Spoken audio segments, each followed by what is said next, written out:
नमस्कार दोस्तों, decode exam में आप सभी का स्वागत है। आज की क्लास में हम लोग डिस्कस करने वाले हैं RO ARO GS mock test 34, जिसमें कि 20 प्रश्न होंगे। ये प्रश्न आपके आने वाली परीक्षाओं के लिए बहुत ही महत्वपूर्ण है। ये 20 प्रश्न आपके हिंदी और इंग्लिश दोनों माध्यम में दिए गए हैं। तो चलिए आज की क्लास हम स्टार्ट करते हैं मेरे साथ ऐश्वर्या सिंह के साथ। लास्ट क्लास में मैंने कमेंट को पढ़ा तो वहां पे बच्चों ने रिक्वेस्ट की है कि नंबर ऑफ क्वेश्चंस को बढ़ाया जाए। तो हाँ, हम लोग आने वाली क्लासेस में, आने वाले मॉक टेस्ट में इन नंबर ऑफ क्वेश्चंस को 20 से बढ़ाएंगे, 40 करेंगे, 30 करेंगे, जितना भी पॉसिबल होगा। उसकी चिंता आप लोग बिल्कुल मत करिए। लेकिन आज की क्लास में हम पहले 20 प्रश्नों को डिस्कस करते हैं। आज के टेस्ट को स्टार्ट करने से पहले मैं थोड़ी सी इंफॉर्मेशन आपको दे दूं फाउंडेशन कोर्स की, जो कि डिकोड एग्जाम आप लोगों के लिए लेकर आया है।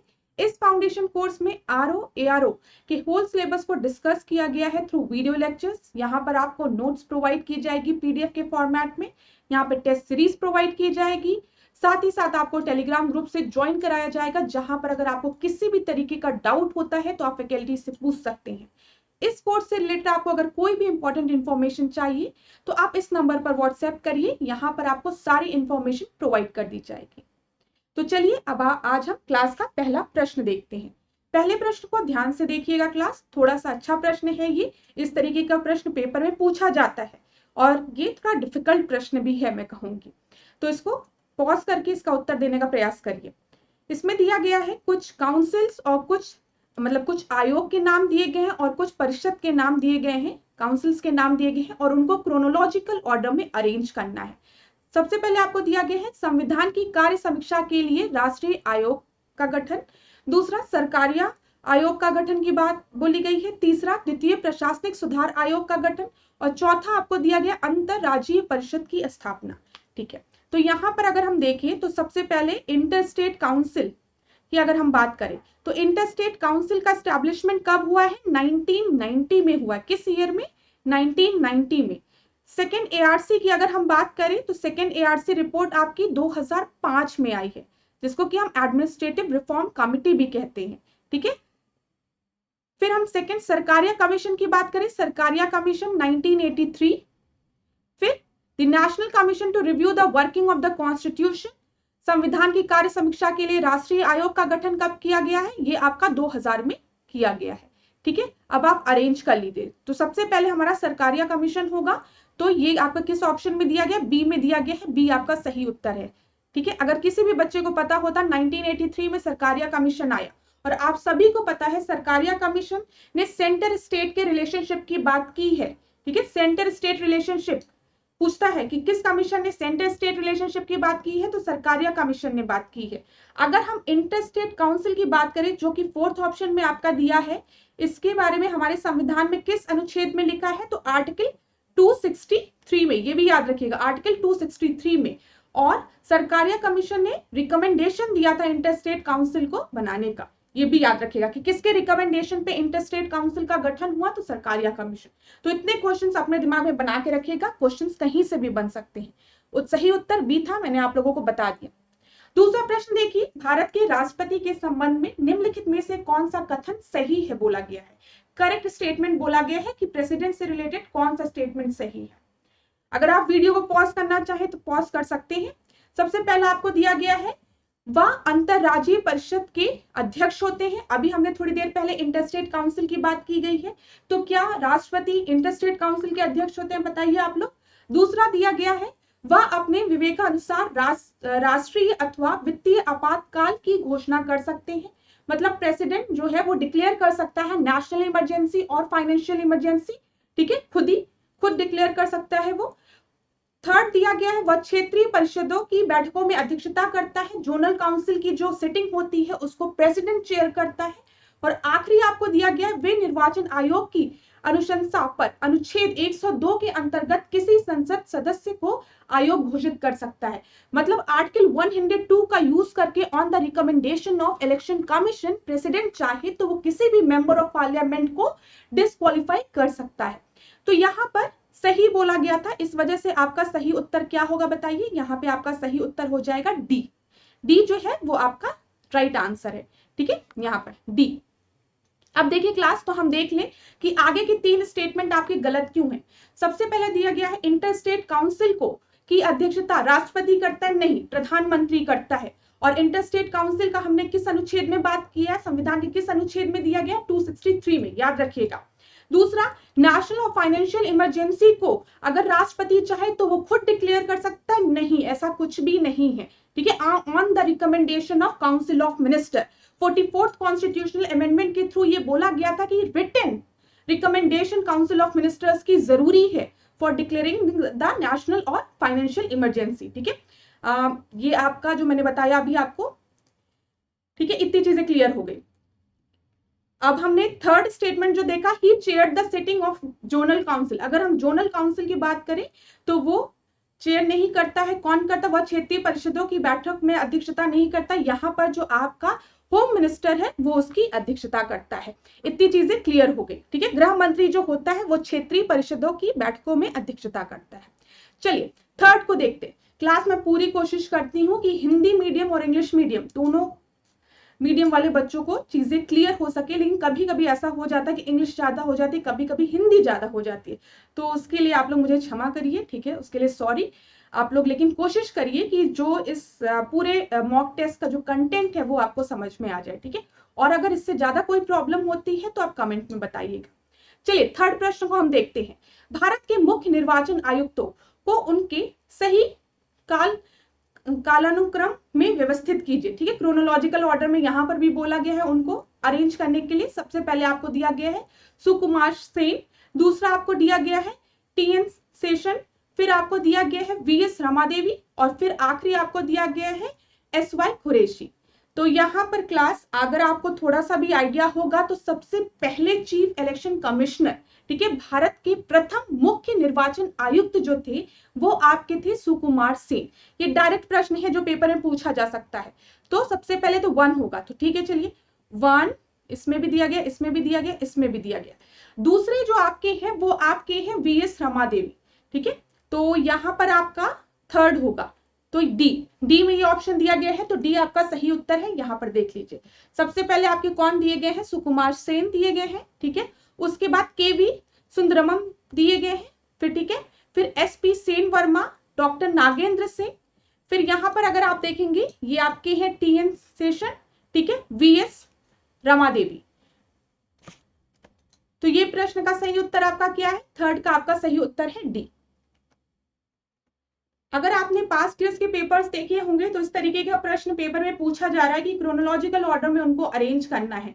तो इसके लिए आप क्या कर सकते हैं? जो प्रेजेंट में है उनको याद रखिए, जो प्रथम है उनको याद रखिए, ठीक है, और बीच में एक दो नाम, अगर कोई महिला है तो उनका नाम तो जरूर याद कर लीजिए, ठीक है। महिला कोई अगर है तो उनका नाम जरूर याद कर लीजिए, चाहे वो प्रेसिडेंट हो, चाहे वो प्राइम मिनिस्टर हो, कोई भी हो, अगर महिला है तो याद कर लेना, क्योंकि प्रथम महिला पूछ लेगा या फिर महिलाओं का नाम दे देगा और बोल देगा अरेंज कर दो। इस तरीके के प्रश्न पेपर में पूछे जाते हैं, इसलिए आपसे पूछा गया, थोड़ा सा डिफिकल्ट था वो प्रश्न। अब देखिए यहाँ पे कुछ और प्रश्न जो पूछे जा सकते हैं। पहला जनरल इलेक्शन लोकसभा में किस ईयर में हेल्ड हुआ था? प्रथम निर्वाचन कब हुआ था लोकसभा का? तो यहाँ पर आपका सही उत्तर होगा 1951, ठीक है। ये ऐसे ही मैंने आपको रिवीजन कराने के लिए 2 क्वेश्चंस रखे हैं। And who was the first chief election commissioner? अभी मैंने आपसे पूछा था ये प्रश्न, इसका सही उत्तर क्या है? सुकुमार सेन, ठीक है। तो यहाँ पर दोनों उत्तर आपको मिल गए। लास्ट क्लास में हम लोग ने 61st कॉन्स्टिट्यूशनल अमेंडमेंट एक्ट की बात की थी, अगर आपको ध्यान होगा, और मैंने आपको बताया था 61st कॉन्स्टिट्यूशनल अमेंडमेंट एक्ट के थ्रू जो वोटिंग एज थी उसको 21 से घटाकर कितनी कर दी गई थी? 18 कर दी गई थी, ठीक है। अगर आपसे पेपर में पूछे इलेक्शन कमीशन की बात हमने किस अनुच्छेद में की है, संविधान के किस अनुच्छेद में है, तो आप याद रखेंगे 324 में, ठीक है, 324 में। और अभी एक और आर्टिकल हमने डिस्कस किया 102 आर्टिकल में क्या दिया गया है कि इलेक्शन कमीशन के रिकमेंडेशन पे प्रेसिडेंट चाहे तो किसी भी मेंबर ऑफ पार्लियामेंट को आर्टिकल 102 का यूज करके डिस्क्वालीफाई कर सकता है। तो इतने फैक्ट्स आप पेपर के लिए तैयार रखिए, क्वेश्चन कहीं से भी बन सकता है। चौथे प्रश्न को देखिए, निम्नलिखित में से कौन सा युग्म सही सुमेलित नहीं है? ठीक है, प्रोजेक्ट दिया गया है, रिवर के नाम दिए गए हैं और पूछा गया है कि कौन सा सही मैच नहीं है। तो चलिए देखते हैं। जायकवाड़ी की अगर हम बात करें तो ये गोदावरी एकदम सही है, ठीक है। फिर अलमाटी की अगर हम बात करें तो कृष्णा एकदम सही है। जलापुट की हम बात करें तो मचकुंड, ये भी सही है। यहाँ पे पापनाशम जो है वो कावेरी नहीं होगा, तो यहाँ पर नॉट करेक्टली मैच पूछा गया है, इसी वजह से बी आपका सही उत्तर होगा। अब पापनाशम की अगर हम बात करें तो यहाँ पर आपका पापनाशम किस नदी पर है, ये आपका ताम्रपाणी नदी पर है। तो ठीक है, आपको सही उत्तर मिल गया। चलिए पांचवें प्रश्न को अब हम देखते हैं। पांचवा प्रश्न देखिए आप, पांचवा प्रश्न जो है वो है प्रसिद्ध पुस्तक multicultural citizenship a liberal theory of minority rights किसके द्वारा लिखित है। ठीक है, मतलब किसने इसको लिखा है। यहाँ पर पहला ऑप्शन आपको दिया गया B.S. टर्नर, फिर जॉन रॉल्स, फिर आपको दिया गया विल किमलिका, फिर आखिरी आपको दिया गया रेचल कार्सन। तो यहाँ पर आपका जो सही उत्तर है वो है सी। देखिए क्लास, ये एक डायरेक्ट प्रश्न है, अगर इसका उत्तर आपको पेपर में आता है तो आप उसको सही लगाएंगे, अगर नहीं आता है तो हो सकता है आपका ये प्रश्न गलत हो जाए। तो इस तरीके के प्रश्न में आप स्मार्ट वर्क करने की कोशिश मत करिएगा। ठीक है, तो यहाँ पर सी आपका सही उत्तर है। छठवें प्रश्न को हम देखते हैं, निम्नलिखित कथनों पर विचार कीजिए। पहला ऑप्शन आपको दिया गया है भारत चीन संबंधों के मामले में मार्गदर्शी सिद्धांत के रूप में पंचशील समझौते पर 1954 में हस्ताक्षर किया गया। ठीक है, जो पंचशील एग्रीमेंट था वो इंडिया और चाइना के बीच में साइन हुआ था। ठीक है, 1954 में। दूसरा आपको दिया गया पंचशील समझौता बौद्ध दर्शन पर आधारित है। तो मैं आपको बता दूं ये दोनों ही स्टेटमेंट आपकी बिल्कुल सही है और यहाँ पर आपका सही उत्तर क्या हो जाएगा, डी हो जाएगा, बोथ 1 और 2। अब देखिए पंचशील समझौता है क्या। जो पंचशील समझौता है वो 5 सिद्धांतों पर, 5 प्रिंसिपल पर बेस्ड है। पहला, एक दूसरे की संप्रभुता और अखंडता का सम्मान करना, एक दूसरे की सॉवरेनिटी की रिस्पेक्ट करना, परस्पर अनाक्रमण। ठीक है, फिर तीसरा है आपका एक दूसरे के आंतरिक मामलों में हस्तक्षेप नहीं करने की परस्पर सहमति, मतलब हम आपके इंटरनल मैटर्स में इंटरफेयर नहीं करेंगे, आप हमारे इंटरनल मैटर्स में नहीं इंटरफेयर करेंगे। समानता और परस्पर लाभकारी संबंध, और आखिरी है शांतिपूर्ण से अस्तित्व। लेकिन आप सभी को पता है इंडिया और चाइना का रिलेशनशिप कैसा चलता है। ये पंचशील समझौता था जो कि आपके बुद्धिज्म फिलॉसफी पर बेस्ड था, याद रखिएगा। 7वें प्रश्न को हम देखते हैं, संविधान की प्रस्तावना में उल्लिखित शब्दों के सही अनुक्रम पर विचार कीजिए। ठीक है, यहाँ पर आपको बोला गया है कि करेक्ट सीक्वेंस आपको आइडेंटिफाई करना है, प्रीएम्बल में किस तरीके से इन शब्दों का प्रयोग किया गया है ये बोला गया है। तो चलिए यहाँ पर हम देख लेते हैं। सबसे पहले सेक्युलरिज्म, फिर रिपब्लिक, लिबर्टी, जस्टिस, इक्वालिटी और इंटेग्रिटी की बात की गई है। तो अगर आपने प्रीएम्बल को पढ़ा है, ठीक है, अगर आपने प्रस्तावना पढ़ी है तो आपको पता है SSS होता है। ठीक है, सबसे पहले तो sovereign, socialist, secular, sovereign, socialist, secular, तो याद रखिएगा SSS। फिर उसके बाद डेमोक्रेटिक, रिपब्लिक, ठीक है, DR, SSS, DR। फिर उसके बाद आपका है जस्टिस, फिर लिबर्टी, इक्वालिटी और फर्टेनिटी। ठीक है, तो यहाँ पे SSS, तो सबसे पहले आपका सेकुलरिज्म हो जाएगा, पंथ निरपेक्ष हो जाएगा जिसको कि हम बोलते हैं। तो ये तो सही है आपका। इसके बाद 2 होगा आपका, देखिए 2 रिपब्लिक हो गया। ठीक है, रिपब्लिक के बाद आपका क्या होगा, जस्टिस होगा, 4th होगा। तो यहाँ पे B और C बचा। फिर 4th के बाद 3rd होगा, बहुत क्लोज ऑप्शन यहाँ पे आपके हैं। ठीक है, 3rd भी ठीक है। फिर इसके बाद अगर आप देखेंगे तो इक्वालिटी होगा, मतलब 5th होगा, 5। तो यहाँ पर सही उत्तर आपका क्या हो जाएगा, B हो जाएगा। मैंने आपको बताया sovereign, socialist, secular, democratic, Republic, justice, liberty, equality and fraternity. इस तरीके से आपका दिया गया है, B आपका सही उत्तर है। ठीक है, अच्छा, प्रीएम्बल से रिलेटेड कुछ और इंपॉर्टेंट फैक्ट्स को हम डिस्कस करते हैं। अगर आपसे कभी भी पेपर में पूछे क्या प्रीएम्बल कभी भी अमेंड हुआ है, तो याद रखिएगा हाँ, प्रीएम्बल का अमेंडमेंट हुआ है। कौन सा अमेंडमेंट था वो, 42nd कॉन्स्टिट्यूशनल अमेंडमेंट था। किस ईयर में हुआ था, 1976 में हुआ था। किसकी सरकार थी उस समय, इंदिरा गांधी की सरकार थी। अमेंडमेंट करके किन शब्दों को उसमें ऐड किया गया था, तो सोशलिस्ट, सेकुलर और इंटेग्रिटी। याद रखिएगा क्लास, ठीक है। मैंने जो भी चीजें आपको बताई है, कभी पेपर में अगर प्रश्न पूछे कि प्रीएम्बल क्या अमेंड हुआ है, हाँ प्रीएम्बल का अमेंडमेंट हुआ है, ठीक है, संशोधन हुआ है। 42nd कॉन्स्टिट्यूशनल अमेंडमेंट 1976 के थ्रू हमने 3 शब्दों को ऐड किया था, सोशलिस्ट, सेकुलर और इंटेग्रिटी। ठीक है, और उस समय सरकार किसकी थी, इंदिरा गांधी की सरकार थी। ये भी चीज याद रखिएगा। याद करिए लास्ट क्लास में मैंने आपको बताया था 42nd कॉन्स्टिट्यूशनल अमेंडमेंट को हम लोग मिनी कॉन्स्टिट्यूशन भी कहते हैं, क्योंकि इसमें कई चीजों में अमेंडमेंट किया गया था, इस वजह से इसको मिनी कॉन्स्टिट्यूशन भी कहते हैं। चलिए 8वां प्रश्न हम देखते हैं, लाला लाजपत राय के संदर्भ में निम्नलिखित में कथनों पर विचार कीजिए।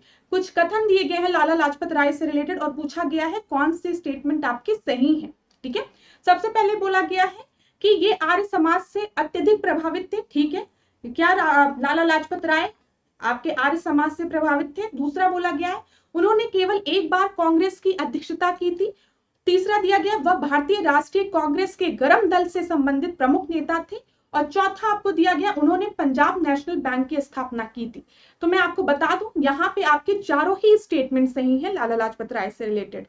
तो यहाँ पर देखिए आपका सही उत्तर क्या हो जाएगा, 1 2 3 4 चारों स्टेटमेंट आपके सही हैं। ठीक है, आपको पता है लाला लाजपत राय को हम पंजाब केसरी भी कहते हैं। लाल पाल बाल के बारे में मैंने आपको बताया। 1920 की आईएनसी सेशन जो था कोलकाता का, उसको किसने प्रिसाइड किया था, उसको लाला लाजपत राय ने प्रिसाइड किया था। ठीक है, लाला लाजपत राय स्वामी दयानंद सरस्वती से मिले थे और ये आर्य समाज से बहुत ही ज्यादा प्रेरित थे, ये भी चीज याद रखिएगा। आप सभी को पता है जब साइमन कमीशन आया था तो साइमन कमीशन के विरोध में लाला लाजपत राय को लाठी लग गई थी जिसके कारण उनकी मृत्यु हो गई थी। अगला प्रश्न हम देखते हैं, 9वां प्रश्न देखिए, सूची 1 है और सूची 2 है। ठीक है, और आपको इसको मैच करना है। यहाँ पर कुछ कॉन्स्पिरेसी केस दिए गए हैं और यहाँ पे कौन क्रांतिकारी उससे रिलेटेड है उनके नाम दिए गए हैं। तो सबसे पहले आपको नासिक केस दिया गया है, फिर बनारस केस दिया गया है, फिर काकोरी कांड दिया गया है, फिर लाहौर डिबेट दिया गया है। तो जब हम नासिक केस की बात करते हैं तो यहाँ पर आपके हो जाएंगे वीडी सावरकर। ए का फोर्थ, चलिए ए का फोर्थ तो खाली बी ऑप्शन में आपके दिया गया है, और ऑप्शंस को देख लेते हैं। बनारस केस की जब हम बात करते हैं तो हम बात करते हैं सचिन नाथ सान्याल की। ठीक है, तो बी का थर्ड हो गया। काकोरी कांड की जब हम बात करते हैं तो राम प्रसाद बिस्मिल की हम बात करते हैं। लाहौर वाद की जब हम बात करते हैं तो हम भगत सिंह की बात करते हैं। ठीक है, बी आपका सही उत्तर है, B is the right answer. अब यहाँ पर याद रखिएगा जब काकोरी कांड की बात हो रही है तो यहाँ पे उत्तर प्रदेश सरकार ने बोला था कि हम काकोरी कांड को कांड नहीं कहेंगे, हम इसको एक एक्शन प्लान कहेंगे। ठीक है, तो कांड शब्द को हटा दिया गया था, जिसमें कि आपको पता है काकोरी कांड में क्या हुआ था, जो एक ट्रेन को लूट लिया गया था ना, वो वाला था। तो अब कांड शब्द का नहीं यूज किया जाता है, उत्तर प्रदेश सरकार ने ये चीज बोली थी। चलिए 1925 में हुआ था। अच्छा, यहाँ पर ना क्लास आप लोग ईयर जरूर याद रखिएगा क्योंकि क्रोनोलॉजिकल ऑर्डर में इनको अरेंज करने को भी बोल देता है। तो याद रखिएगा 1925 का काकोरी था। ठीक है, 1916 में आपका बनारसवाद हुआ था। नासिक कॉन्स्पिरेसी केस जो थी वो 909 में हुआ था वीडी सावरकर द्वारा। आपको सावरकर ब्रदर्स के बारे में भी पता होगा। अभिनव भारत की जब हम बात करते हैं, अभिनव भारत की, तो हम वीडी सावरकर की बात करते हैं, याद रखिएगा। चलिए 10वें प्रश्न को हम देखते हैं, निम्नलिखित में से कौन सी नदी कच्छ की खाड़ी में नहीं गिरती है। ठीक है, गल्फ ऑफ कच्छ में इनमें से कौन सी रिवर नहीं गिरती है। सबसे पहले आपका नर्मदा, फिर साबरमती, फिर ताप्ती, फिर लूनी। तो मैं आपको बता दूं जो लूनी रिवर है वो गल्फ ऑफ कच्छ में नहीं गिरती है। बोला जाता है लूनी रिवर जो है ना वो गायब हो जाती है एक समय बाद। ठीक है, यहाँ पर देखिए लूनी नदी जो है वो थार मरुस्थल की सबसे लंबी नदी है जो अरावली पहाड़ियों से निकलकर थार मरुस्थल से होकर जाते हुए कच्छ के रन में विलुप्त हो जाती है। गिरती नहीं, ये विलुप्त हो जाती है। ठीक है, गायब हो जाती है, ये चीज याद रखिएगा। तो ये आप याद रखिएगा कि लूनी रिवर का आपकी ओरिजिनेट कहां से करती है, ये अरावली पहाड़ियों से निकलती है, थार मरुस्थल से गुजरते हुए ये कच्छ के रन में विलुप्त हो जाती है। यहाँ पे देखिए ये लूनी रिवर है आपकी। ठीक है, ये लूनी रिवर दिख रहा होगा आपको, ये साबरमती रिवर है, ये माही रिवर है, ये नर्मदा है, ये तापी है। देखिए क्लास थोड़ा सा आपको तकलीफ हो रही होगी, यहाँ पे इमेज हो सकता है आपको क्लियर ना हो रही हो, लेकिन प्लीज थोड़ा सा कष्ट करिए। और यहाँ पर देखिए ये लूनी है, ये साबरमती है, ये माही है, ये आपकी नर्मदा है और ये तापी है। ठीक है, इतनी चीजें क्लियर हो गई। अच्छा, अगर कभी पेपर में आपसे पूछे कि कौन कौन सी नदी आपके अरब सागर में जाकर गिरती है तो आप याद रखेंगे अभी हमने लूनी की बात की है, हमने साबरमती की बात की है, हमने माही की बात की है, नर्मदा गिरती है, तापी गिरती है, मांडवी गिरती है, ज्वारी गिरती है, शरावती गिरती है, ठीक है, पेरियार गिरती है। ये कुछ ऐसी रिवर्स हैं जिनके के नाम पेपर में पूछे जाते हैं। तो अगर आपको याद रहेगा कि ये सब अरब सागर में जाके गिरती हैं तो आपके दिमाग में इनके नाम भी याद रहेंगे। कभी सीक्वेंस में अरेंज करने को बोल दिया कि ईस्ट टू वेस्ट या किसी भी तरीके का, प्रश्न पूछ लिया, ठीक है, सॉरी नॉर्थ टू साउथ अगर पूछ लिया, उत्तर से दक्षिण की ओर अरेंज करिए तो आप आराम से अरेंज कर सकते हैं। चलिए 11वां प्रश्न हम देखते हैं। या यूरोप की एक गर्म एवं सूक्ष्म हवा है, ठीक है, एक हवा की बात हो रही है, हॉट एंड ड्राई विंड की बात हो रही है, जो कि रिवर, जो कि आपकी सॉरी विंड की बात हो रही है, जो कि आपकी यूरोप में फ्लो करती है, ठीक है, through the northern slope of the Alps figure, Alps mountain. तो ये आल्प्स पर्वत से होके गुजरती है। और फिर क्या लिखा हुआ इसको हम पढ़ लेते हैं पहले। या यूरोप की एक गर्म एवं सूक्ष्म हवा है जो आल्प्स पर्वत के उत्तरी ढाल के सहारे प्रभावित होती है। इसके प्रभाव से मौसम सुहाना हो जाता है तथा अंगूर की फसल जल्दी पक जाती है। इसका सर्वाधिक प्रभाव स्विट्जरलैंड में होता है। तो यहाँ पर आपको क्या क्या हिंट दिए गए हैं। ये एक हॉट एंड ड्राई विंड है जो कि आल्प्स माउंटेन से होके गुजरती है। और क्या हिंट है, ये मैक्सिमम आपके स्विट्जरलैंड में इसका इफेक्ट देखा जा सकता है। यहाँ पे बोरा दिया गया है, मिस्ट्रल दिया गया है, फॉन दिया गया है और चीनुक दिया गया। अगर आपको पता होगा तो चीनुक आपके यूएसए में है। इधर सही उत्तर आपका क्या होगा, यहाँ पे सी जो है वो आपका सही उत्तर है, ठीक है। जो फान है वो ये यहाँ पे बात की गई है उसकी। चलिए इतनी चीजें क्लियर हो गई। देखिए अगर हम चीनुक की बात करें, यहाँ पे स्लाइड में एक्सप्लेनेशन में लिखा भी है, चीनुक की बात करें तो ये उत्तर अमेरिका महाद्वीप, ठीक है, में फ्लो करती है, ठीक है। फान जो है वो यूरोप की एक गर्म एवं सूक्ष्म हवा है जो कि आल्प्स पर्वत के उत्तरी ढाल के सहारे प्रभावित होती है। इसके प्रभाव से मौसम सुहाना हो जाता तथा अंगूर की फसल जल्दी पक जाती है। 12वें प्रश्न को हम देखते हैं। उत्तर प्रदेश में इको पार्क कहाँ स्थित है। इको पार्क उत्तर प्रदेश में कहाँ लोकेटेड है। पहला आपको दिया गया है प्रयागराज, दूसरा लखनऊ, तीसरा आगरा और आखिरी आपको दिया गया है ग्रेटर नोएडा। तो मैं आपको बता दूं इको पार्क की जब हम बात करते हैं ये आपका कहाँ है, लखनऊ में है, ठीक है। तो यहाँ पर आपका सही उत्तर क्या हो जाएगा, बी हो जाएगा। अब लखनऊ में कुछ और स्थित विविध पार्क है, उनके भी नाम हम देख लेते हैं। पेपर में पूछता है बोटेनिकल गार्डन कहाँ लोकेटेड है, नेशनल बोटेनिकल गार्डन, तो आप याद रखेंगे लखनऊ में, ठीक है। अंबेडकर पार्क कहाँ है, लखनऊ में। जनेश्वर मिश्र पार्क कहाँ है, लखनऊ में। काशीराम ग्रीन पार्क कहाँ है, जिसको कि इको पार्क भी हम कहते हैं, लखनऊ में। इतनी चीजें आप याद रखेंगे। चलिए 13वां प्रश्न देखिए। निम्नलिखित में से कौन सा युग्म सही सुमेलित नहीं है। Which of the following is not correctly matched बोला गया है। सबसे पहले ग्रामफोन दिया गया है, फिर टेलीविजन दिया गया है, साइकिल दिया गया है, रॉकेट दिया गया और इन्वेंटर्स के नाम दिए गए हैं। तो यहाँ पे हम डायरेक्ट आंसर पे आते हैं। यहाँ पर आपका नॉट करेक्टली मैच्ड आपका डी है, रॉकेट, ठीक है। जब हम सर फ्रैंक विट्ठल की बात करते हैं तो इन्होंने एयर जेट का इन्वेंशन किया है। यहाँ पे देखिए जेट इंजन का इन्होंने इन्वेंशन किया है। गलती से मैंने एयर जेट बोल दिया, जेट इंजन का, ठीक है। रॉकेट का इन्वेंशन किसने किया है, रॉबर्ट गोडार्ड ने, ठीक है। तो यहाँ पर आपका डी जो है वो सही उत्तर है। इन्वेंशन से रिलेटेड क्वेश्चन पूछे जाते हैं, ठीक है। तो थोड़ा सा एक जगह आपके, अगर आप लूसेंट भी पढ़ते हो तो वहां पर एक पेज में इन्वेंशंस दी गई है, तो उस पेज को जरूर याद कर लेना, ठीक है। क्लास यूपीएससी का पेपर हो वहां पे पूछ लेता है, पीसीएस के पेपर में भी पूछ लेता है। ऐसा मत सोचना कि बहुत इजी प्रश्न है पीसीएस में नहीं पूछेगा, पीसीएस में भी इन्वेंशन से रिलेटेड प्रश्न पूछ लेता है। लूसेंट का एक पेज बच्चों को मार्क्स दिलवा देता है और बच्चे उसको छोड़ के जाते हैं, तो उसको जरूर एक बार वहां से पढ़ जरूर लेना, ठीक है। 14 प्रश्न को देखिए आप। 14 क्या है, निम्नलिखित में से किस सूफी संत के बारे में यह कथन सत्य है कि उसने 7 सुल्तानों का कार्यकाल देखा लेकिन ना तो किसी का राजाश्रय प्राप्त किया और ना ही किसी के दरबार में गया, ठीक है। ऐसा कौन सा सूफी सेंट था जिसने कि 7 सुल्तान के टेन्योर को देखा लेकिन कभी भी कोई किसी भी तरीके की रॉयल्टी नहीं गेन की। तो यहाँ पर जो सही उत्तर है वो आपका है सी, शेख निजामुद्दीन औलिया। ये प्रश्न पेपर में पूछा गया है, पास्ट ईयर का प्रश्न है, पीवाईक्यू है, तो इसको ध्यान से देख लीजिएगा। सी जो है वो आपका सही उत्तर है। 15 प्रश्न को हम देखते हैं।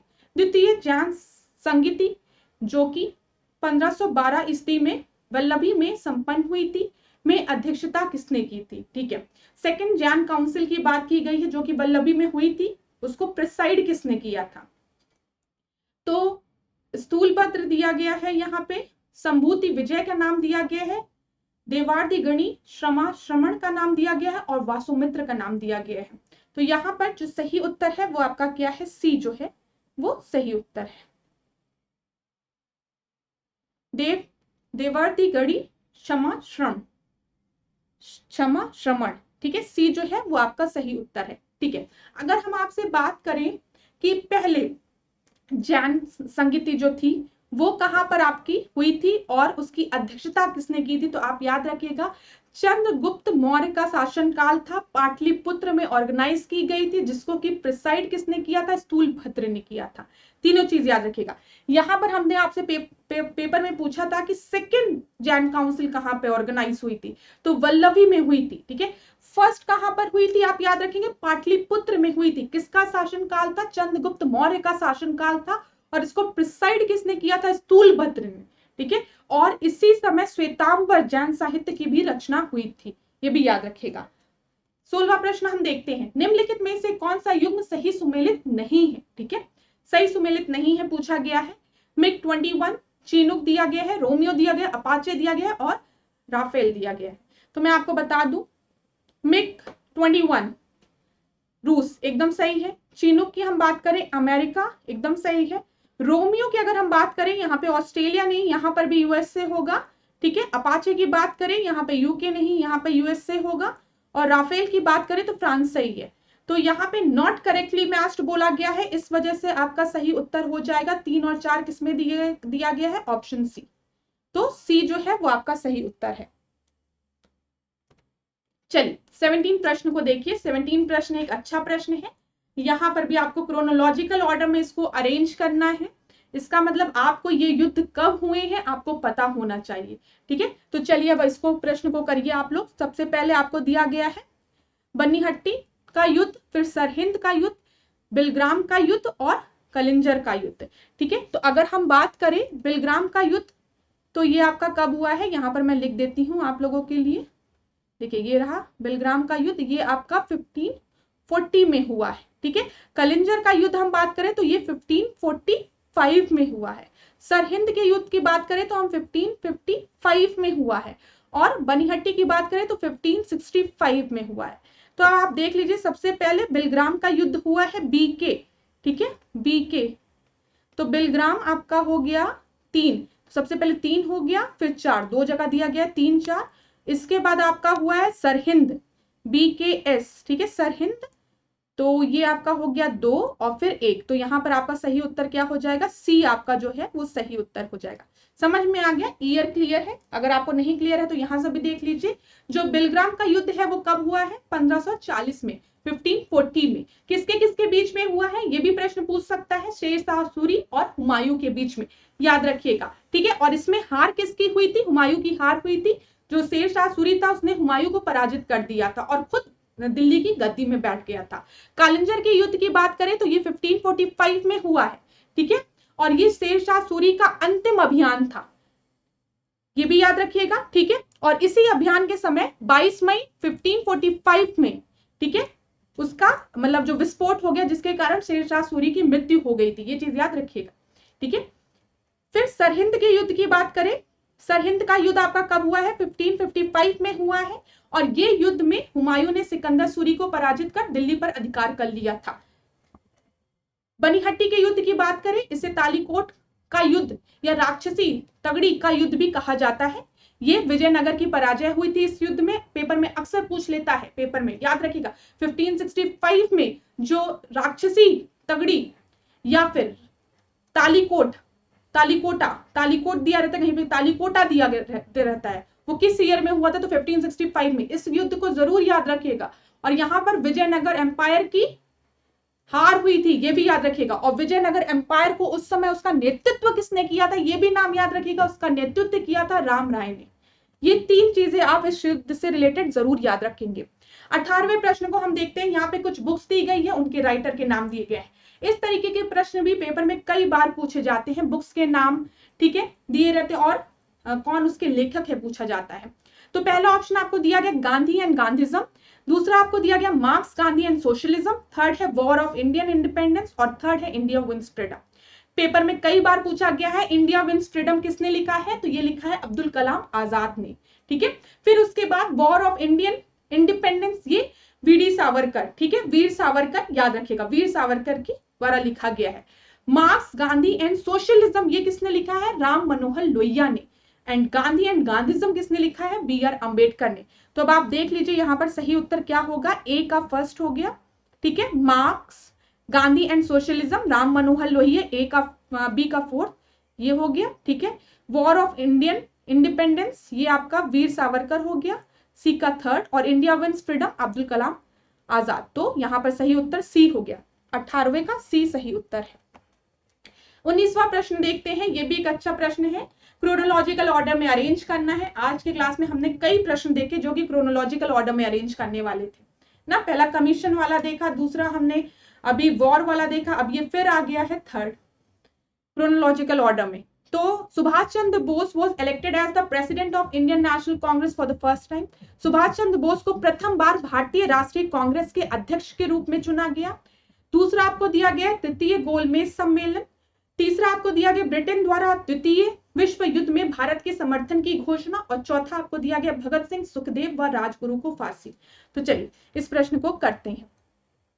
तो आप सभी को पता है कि सुभाष चंद्र बोस 1938 में इन्होंने अध्यक्षता की थी, ठीक है। फिर उसके बाद 1939 में इन्होंने इंडियन नेशनल कांग्रेस से रिजाइन करके फॉरवर्ड ब्लॉक का गठन किया था, ऐसे याद रखिए। फिर आपका अगर गोलमेज सम्मेलन की बात करें तो ये 1932, ठीक है। ब्रिटेन द्वारा द्वितीय विश्व युद्ध में भारत के समर्थन की घोषणा, तो ये 1939 का समय है। और भगत सिंह, सुखदेव, राजगुरु को फांसी, ये 1931 का समय है। अगर आपको याद होगा गांधी इरविन पैक्ट, वो भी 1931। और गांधी इरविन पैक्ट के बाद ही सेकेंड राउंड टेबल कॉन्फ्रेंस हुआ है, ये याद रखिएगा। गांधी इरविन पैक्ट के बाद सेकेंड राउंड टेबल कॉन्फ्रेंस हुआ है। गांधी जी जब गांधी इरविन पैक्ट हो जाता है तो गांधी जी सहमति देते हैं कि चलिए चलते हैं हम सेकेंड राउंड टेबल कॉन्फ्रेंस में, इंडियन नेशनल कांग्रेस पार्टिसिपेट करेगा। पेपर में अक्सर पूछ लेता है तीनों राउंड टेबल कॉन्फ्रेंस में किसने पार्टिसिपेट किया था? बी.आर. अम्बेडकर ने। इंडियन नेशनल कांग्रेस ने 3 कॉन्फ्रेंस में से, आरटीसी में से किसमें पार्टिसिपेट किया था? सेकेंड राउंड टेबल कॉन्फ्रेंस में। फर्स्ट में इंडियन नेशनल कांग्रेस ने पार्टिसिपेट नहीं किया था क्योंकि यहाँ पे सिविल डिसोबीडियंस मूवमेंट स्टार्ट हो गया था भारत में, ठीक है। थर्ड में भी बाइकॉट किया था, नहीं किया था, खाली दूसरे में। और रिप्रेजेंटेटिव कौन थे? महात्मा गांधी थे। याद रखिए, ये सब चीजें जब याद रहेगी ना तो आप खुद आराम से कर लेंगे। अगर किसी भी बच्चे को पता है कि गांधी इरविन पैक्ट और ये भगत सिंह को फांसी, ये सब एक समय की बात है, तो आप आराम से इस प्रश्न को कर सकते हैं। फिर तो आप लगा सकते हैं ना कि तृतीय गोलमेज सम्मेलन इसके बाद ही होगा, ऐसे भी। तो यहाँ पर आपका सही उत्तर क्या हो जाएगा? हम देखें 4, ठीक है। फिर उसके बाद 2, 4, 2, 1, 3 सही है। डी जो है वो आपका सही उत्तर है, हम लोग देख लेते हैं, ठीक है। डी आपका सही उत्तर है। आज की क्लास का आखिरी प्रश्न, जो कि ये भी बहुत ही इंपॉर्टेंट प्रश्न है, एक डिफिकल्ट प्रश्न है ये अगर देखा जाए। उत्तर प्रदेश में 10 लाख से अधिक जनसंख्या वाले नगरों की संख्या उतनी है जितनी की, देखिए इस क्वेश्चन को किस तरीके से घुमाया गया है। यहाँ पे ये नहीं पूछा गया है कि उत्तर प्रदेश में कितनी सिटीज ऐसी हैं जहां पे की पॉपुलेशन जो है वो मिलियन पॉपुलेशन है, मोर देन मिलियन पॉपुलेशन है, ये प्रश्न नहीं पूछा गया। कितनी है जितनी की, महाराष्ट्र व बिहार को मिलाकर, मध्य प्रदेश व राजस्थान को मिलाकर, केरल में, या फिर उपयुक्त ABC। तो मैं आपको बता दूं 7 सिटीज ऐसी हैं जहां पे आपके 10 लाख से ज्यादा पॉपुलेशन है, ठीक है। केरल में भी आपकी 7 सिटीज ऐसी हैं जहां पर 10 लाख से अधिक जनसंख्या है। अगर हम महाराष्ट्र की बात करें तो महाराष्ट्र में 6 सिटीज हैं और बिहार में 1 है, ठीक है। अगर हम मध्य प्रदेश की बात करें तो यहाँ पर 4 है, राजस्थान में 3 है, तो 6 + 1 7, ठीक है। 4 + 3 7, और केरल में 7 ही है, और उत्तर प्रदेश में भी 7 है, इसी वजह से डी आपका सही उत्तर होगा। व्याख्या में देख लीजिए, भारत में 10 लाख से अधिक जनसंख्या वाले नगरों की संख्या 53 है, जिसमें कि सर्वाधिक उत्तर प्रदेश व केरल में है 7, महाराष्ट्र में 6 है, जबकि बिहार में 1 है, और बिहार में पटना है वो है, ठीक है। मध्य प्रदेश, तमिलनाडु, गुजरात में 4 है, राजस्थान में 3 है, 4 3 7 हो गया। तो इस तरीके से इस प्रश्न को हल करना था। तो thank you so much class. आज के सेशन के लिए हम इतना ही रखेंगे। अगर आपको क्लास अच्छी लगी हो तो क्लास को लाइक करिए, शेयर करिए, कमेंट करिए, ठीक है। और आने वाली क्लासेस में हम नंबर ऑफ क्वेश्चंस को जरूर बढ़ाएंगे, उसकी चिंता आप लोग बिल्कुल भी नहीं करेंगे। मैं आपको एक चीज और बताना चाहती हूँ, डिकोड एग्जाम आप लोगों के लिए एक बुक पब्लिश किया है, हिंदी की बुक है। अगर आप इस बुक को खरीदेंगे तो आपका सारा हिंदी का कोर्स कंप्लीट हो जाएगा RO ARO का। चाहे वो प्रीलिम्स के पर्सपेक्टिव से आप उसको देखिए, चाहे मेंस के पर्सपेक्टिव से देखिए, एंटायर कोर्स इस बुक में कवर किया गया है। तो इस बुक को आप फ्लिपकार्ट के थ्रू भी ऑर्डर कर सकते हैं या फिर आप अपने नियरेस्ट स्टोर में भी जाकर खरीद सकते हैं। डिकोड एग्जाम डालेंगे आप या बताएंगे, आपको आराम से ये हिंदी की बुक अवेलेबल हो जाएगी। ठीक है, इसको जरूर जाके पढ़िए। Thank you so much class.